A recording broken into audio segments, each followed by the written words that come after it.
تیسری بات جو ہم کرنا چاہتے ہیں وہ پورے جو ملک کے عوام ہیں ان سے متعلق ہے۔ پاکستان میں 24 گھنٹوں میں کرونا کے 5234 کیسز آئے۔ یہ گزشتہ سال 19 جون کے بعد سب سے زیادہ کیسز ہیں۔ آپ کو یاد ہوگا کہ اس سے قبل پاکستان میں لاک ڈاؤن لگایا گیا تھا، وفاقی حکومت کی طرف سے تمام صوبوں میں تمام چیزوں پر پابندی لگا دی گئی تھی، اور جو یہ لہر آئی تھی سیکنڈ، اس کے اندر یہ کیسز جو تھے ایک دم بڑھتے ہوئے نظر آئے۔ اور یہ لیکن اس مرتبہ اب جو پاکستان تیسری لہر کی لپیٹ میں ہے، تو یہ ہائیسٹ فگر ہے 5200 سے اوپر کا۔ اور اس سلسلے میں وفاقی حکومت اور NCOCO جو ہے وہ مسلسل جو ہے وہ تشویش کا اظہار بھی کر رہے ہیں۔ لیکن ایک دو باتیں ہم بھی کہنا چاہیں گے کہ اگر آپ بازاروں میں جائیں، شادی ہالوں میں جائیں، اجتماعات میں جائیں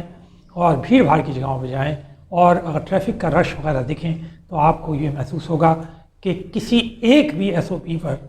عمل نہیں کیا جا رہا۔ لوگ جو ہیں بالکل لاپرواہ ہیں۔ انہیں شاید ہی یہ احساس ہو یا کسی اکا دکا آدمی کو یہ احساس ہو۔ ماسک کے متعلق کہا جا رہا ہے کہ یہ لازمی ہے پہننا، اس کے پر فائن ہوگا، اس پہ قید ہوگی، لیکن ہم اگر آپ جائیں بازاروں میں خود جا کے اس کو ملاحظہ کر لیجئے کہ نہ تو کوئی ماسک پہن رہا ہے، نہ اس کی پرواہ کر رہا ہے، نہ اس بات کی اسے پرواہ ہے کہ کیا ہوتا ہے اور کیا نہیں۔ اور حکومتیں چاہے وہ صوبائی ہوں یا وفاقی حکومتیں ہوں، وہ بالکل ناکام نظر آتی ہیں ان SOPs کو فالو کروانے کی، اور باوجود اس کے کہ بار بار وفاقی حکومت کی طرف سے یہ وارننگ دی جا رہی ہے کہ اگر SOPs کو فالو نہ کیا گیا تو وہ شدید اقدامات پہ، جن میں لاک ڈاؤن شامل ہے مکمل، اس پر مجبور ہوگی۔ ایک اور بات ہم یہ کہنا چاہتے ہیں کہ جو ورلڈ بینک ہے اس کی رپورٹ اگر آپ دیکھیں، اس میں بھی کرونا کے معاملے کے اندر جو حکومت کی کارکردگی ہے یا جو رفتار ہے اس سے ڈیل کرنے کی، اس کے اوپر کہا گیا ہے کہ یہ بہت سست ہے۔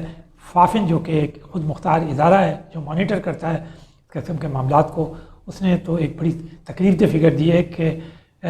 0.16% پاکستانیوں کو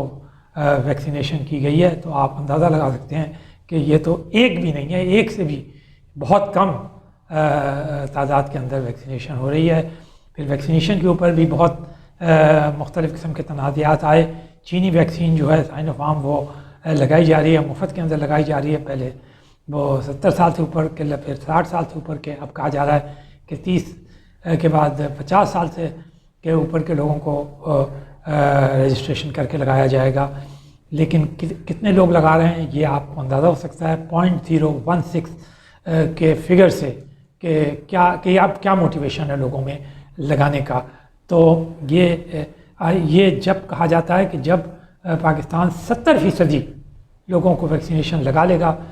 تب جا کر وہ ہرڈ امیونٹی اٹین کر لے گا، جس کے بعد کرونا سے خوف جو ہے ختم ہو جائے گا اور معمول کے مطابق زندگی گزارنا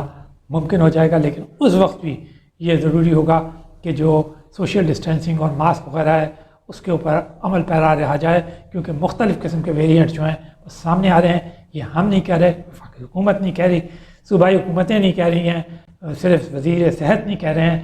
بلکہ جتنے ماہرین صحت ہیں، انفیکشس ڈیزیز کے جو ماہرین ہیں، وہ بار بار آ کر یہ بات کہہ رہے ہیں اور لوگوں سے التجا کر رہے ہیں، استدعا کر رہے ہیں کہ خدارا وہ جو ہیں وہ تمام پابندیوں پہ سختی سے عمل کریں، بالکل اجتماعات سے پرہیز کریں، غیر ضروری طور پہ گھر سے نکلنا بالکل بند کر دیں، ماسک بغیر تصور ہی ختم کر دیں کہیں جانے کا، اور سوشل ڈسٹینسنگ بغیر کہیں کسی قسم کی دفتروں کے اندر پابندی لگا دی گئی ہے۔ کئی جگہ تو یہ ہے کہ آج جمعے کے دن چھٹی کر دی گئی، گھر سے کام کرنے کے اوپر کہا جا رہا ہے 50% آلریڈی کر دیا گیا ہے۔ اسکولوں میں اور یونیورسٹیز وغیرہ کے اندر صورتحال کو کم از کم تعداد پہ لایا جا رہا ہے۔ دفاتر کے اندر جیسے ہم نے بتایا 50% سے کم ہے، اور زیادہ جگہوں پر بھی پابندی کی جا رہی ہے۔ شادی بیاہ کے جو ہالز ہیں ان کو بند کیا جا رہا ہے 6 اپریل سے۔ تو یہ اس سے اندازہ ہو سکتا ہے کہ حکومت کو احساس ہے، لیکن وہ اپنے جو SOPs ہیں، جو اس کی پابندیاں ہیں، ان کے اوپر عمل کرانے میں کامیاب نہیں ہو رہی کسی سطح پہ بھی، صوبائی یا وفاقی سطح پہ بھی۔ اسی لیے کیسز جو ہیں وہ کم ہونے کے بجائے بڑھتے چلے جا رہے ہیں. پابندیاں بالکل نظر نہیں آ رہی. ہم نے جیسے کہا پہلے بھی ہم نے یہ کہا تھا کہ کوئی پاکستان کے عوام جو ہیں وہ اس کو فالو کرنے کے لیے تیار نہیں ہے. نہ معلوم کیا وجہ ہے کہ وہ اس عالمی وبا کو کی صحیح حقیقت کو سمجھ نہیں پا رہے یا اس کی خطرناک ہونے کو سمجھ نہیں پا رہے. جس طرح اس نے تباہی مچائی ہوئی ہے دنیا کے اندر، خود پاکستان کے اندر جس قدر لوگوں کو ہوا، خود صدر مملکت اس وقت کرونا میں مبتلا ہیں، وزیر اعظم کرونا میں مبتلا رہ چکے ہیں، اس کے بعد جو وزیر دفاع ہیں وہ ہیں، اس کے بعد اور دوسرے حکومتی اور اپوزیشن کے جو بڑے بڑے سرکردہ رہنما ہیں وہ کرونا کا شکار ہو چکے ہیں. اور اس کے علاوہ عام آدمی جو ہے وہ تو اس کا تو ذکر اس لیے نہیں ہو رہا کہ وہ بیچارہ اس کو نہ تو ویکسینیشن ہی ہو رہی ہے اور نہ ہی وہ اس کا پتہ چل رہا ہے کہ کتنی، بس صرف ایک تعداد آ جاتی ہے کہ 5200 کی تعداد سے زیادہ ہو گیا.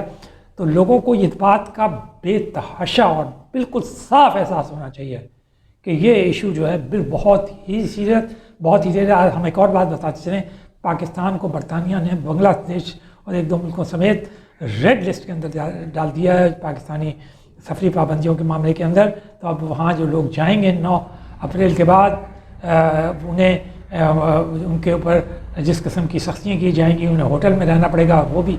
1700 پاؤنڈ انہیں خرچ کرنا پڑے گا 10 دن کے لیے، وہاں ٹھہرنا پڑے گا، اور دیگر پابندیاں ہیں ٹیسٹ وغیرہ کرانے کی جن کے اوپر بھی خرچہ ہوگا. تو آپ اندازہ لگا سکتے ہیں کہ پاکستان کو دنیا کس نگاہ سے دیکھ رہی ہے اور خود پاکستان میں کیا صورتحال ہو رہی ہے، اور اس میں کسی قسم کی لاپرواہی کرنا یہ کیا اثرات دکھائے گی، یہ پاکستانیوں کو اور ہمیں بحیثیت قوم خود ہی سمجھ لینا چاہیے. تو یہ ہمارے لیے سب سے بہتر ہوگا.